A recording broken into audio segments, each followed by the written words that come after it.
Statement from a White House official saying that this evening President Biden spoke to former President Trump. The president also spoke to the Pennsylvania governor and the mayor of Butler.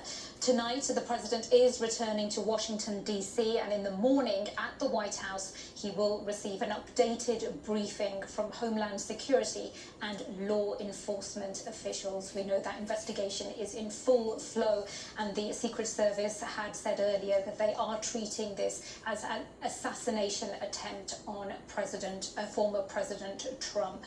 Let's head over to our colleagues at NBC who have been speaking to an eyewitness who was there, Melody Hook. Let me bring in on the telephone Melody and Brent Hook. They were at this evening's rally and witnessed the shootings. Melody or Brent, can you tell us what you saw and heard?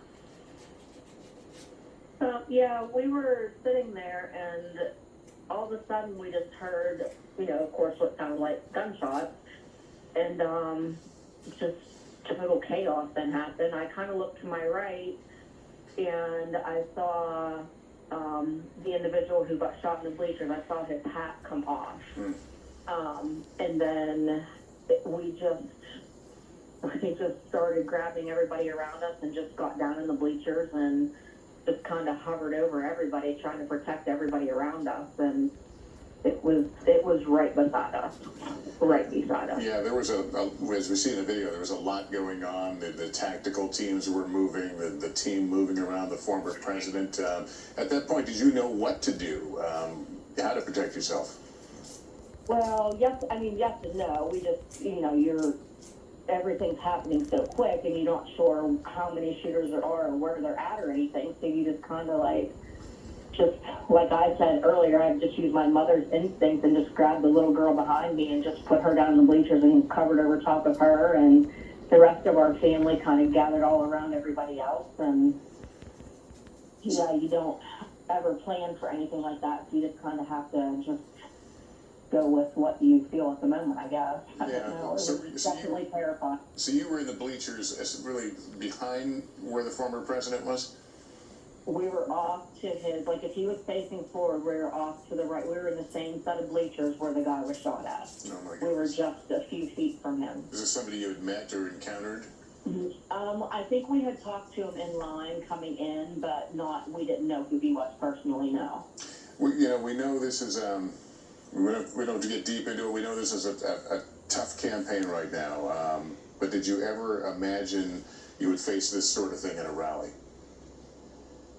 Absolutely not, no. We are 100% Trump supporters. This was our first rally we ever attended. We were not in the least bit worried about anything like that. So we just pray that he's okay, and we pray for the families who, suffered everything. We're just not, my husband especially, he can kind of say his little point that we just don't know how this happened. There was so much presence there, police presence and snipers, and I don't know how that guy possibly was able to do this. Yeah, your husband, Brent. Yeah. Yeah, he's here. Yeah, Brent, you did go through magnetometers, the metal detectors and all that, so did you feel safe going into this arena? Oh, yeah, I felt safe going into it. They go through it, and they double and triple check people, from what I saw, but like I heard earlier, that it was outside the perimeter or something like that, I guess, where this guy was at. And somebody told me 140-some yards or something like that. I think it was a lot more than that. Yeah. I'm thinking a good So 200-300. you're familiar that you had seen the building that the shooting may have taken place? Yeah, the snipers. Yeah, I think both set of snipers up on the two buildings right behind where Trump would have been. And I watched them guys look over at that building quite a bit. They looked over there with the binoculars quite a bit, and I didn't know what was going on. And that's exactly where the shots come from, there at that building. Well, look, I'm glad you folks are well. I'm sorry you had to see what you saw, but thank you for sharing your story and your account with us tonight. Appreciate it.